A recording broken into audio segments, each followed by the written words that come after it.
It's the beginning of February 2019, and the day is amazingly warm. Feels like springtime. I think the birds actually think it's springtime too because they're singing like crazy. Recently I've been wanting to redo the lights on Crusty, the exterior lights, all of my turn signals, my driving lights, parking lights, the brake lights. I have ordered my LEDs, and I'm going to be replacing these incandescents with the LEDs. They just came. Pop this back in here.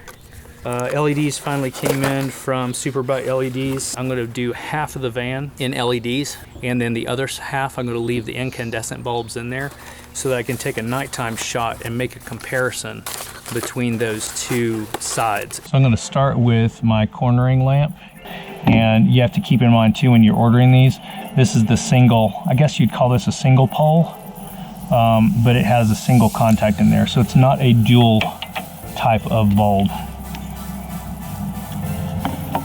That goes in, and I'm actually going to test this to make sure it works. So yep, it works. All right, so that being the case, I can save my old bulb because it was still good.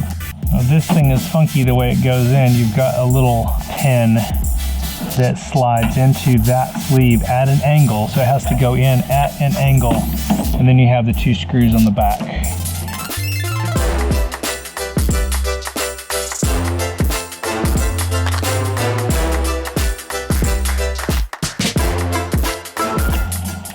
Now this is a different style of bulb that you slip it out of the plug like so, and you're going to slip this amber back in.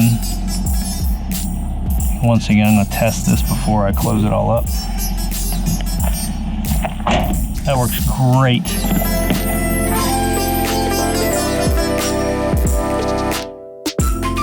This one has two lamps, one here and one here. So this one on the left hand side is another one of the amber ones. Let me see if I can get this cable out of here. There you go. There it is.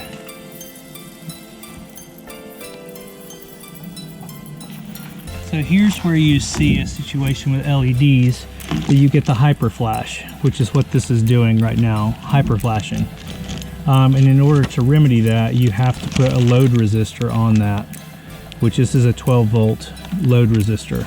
I've got 11% battery power. So your rear LEDs are behind this panel. This is where these lights are. You got 4 of them. I'm gonna have 2 reds, an amber, and a white for mine. There's a red. The red is the kind with the double contacts in the bottom, which your LED has the same. So this one is a red LED. There it is. It only goes in one way. This is my reverse light. Gotcha. There's the white.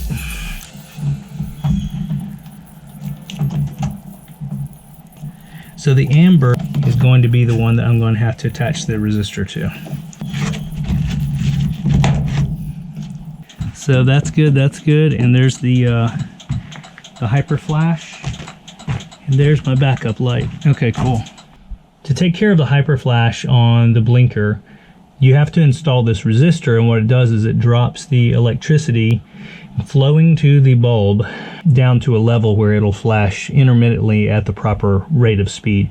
So in order to do this properly, you install it bridging in here on my amber. I have the ground and power. I'm going to use these connectors to bridge the resistor into the line. Don't cut your wiring harness at all.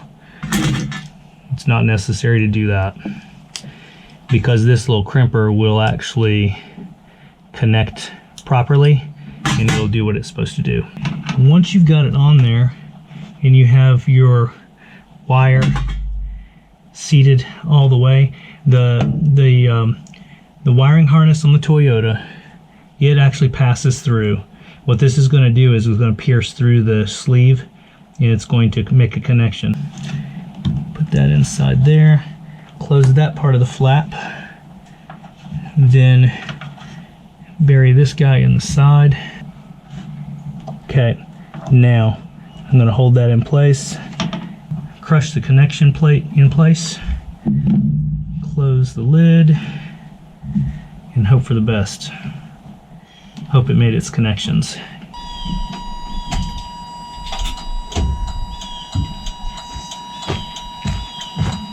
And it did it. Sweet. One thing to keep in mind regarding these little resistors, they get hot. If your blinker were to stay on as the resistor's doing its job, they can heat up like a light bulb. So if your blinker's on for a long time, you know, it could just be like trying to merge into traffic on the highway, or sitting in stop traffic and trying to get over into another lane where your blinker's on for a good period of time. This thing's going to heat up. That's why you have the little fins on the side, is it's supposed to try to dissipate the heat. One of the online things said that you can do is just if you have it in a position in your car where it's safe to do so, you can just let it hang loose. You don't want to mount it against any plastic or painted areas, because if it were to overheat, it would hurt those finishes. So one of the suggestions is take a zip tie and zip tie it into an area where it'll kind of hang out into the air. You probably could hang it from the wiring harness so it's sort of just suspended inside. That's probably what I'll do with this one. I know you probably can't see me really well, but I waited till it got to dusk and wanted to make a comparison between the LEDs and the incandescent bulbs. So I'm gonna flip the lights on. One side is LED, one side is incandescent. These are incandescents on the passenger side over here, and you'll notice that there's a typical incandescent where it pulses on and off, but there's a decay as it turns on and off, the way the filament lights up, whereas your LED on the right hand side is much more of a static flash. The reverse lights are much brighter LED than incandescent. So here you can see the difference in the lights between your LED on the driver's side and the passenger side incandescent. I have not changed up the light bulbs on the headlights themselves yet. I'm going to wait for another time for that. But if you'll notice, I'm going to turn on the blinker for the left and right, and you'll see how much brighter the LED cornering light is as opposed to the incandescent light bulb.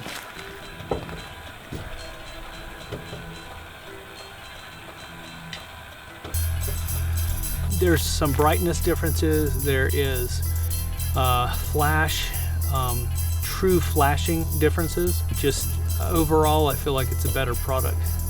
So I hope that is enlightening a little bit.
This works on both the cornering lamps. Take out your screws. Now, there's a pin back there. Imagine this is the pin. It's going in at an angle.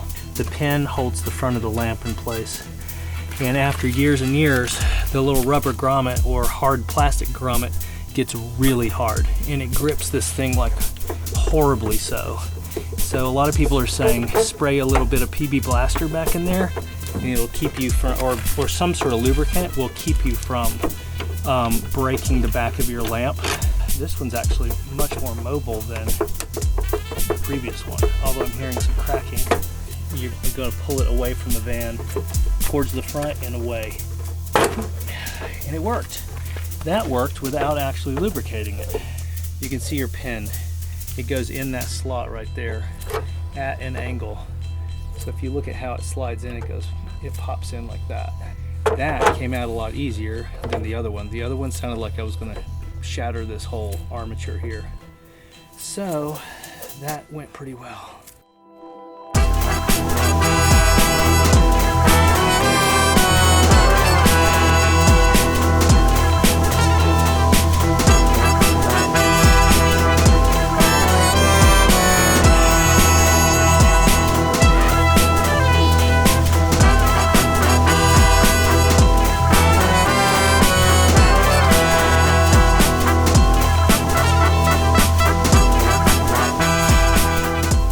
So there you have it, guys. LEDs on the outside all the way around. Not horribly hard to do. Looks good on the guy. I like it. Hope you guys enjoyed it. Take it easy. I'll see you next time.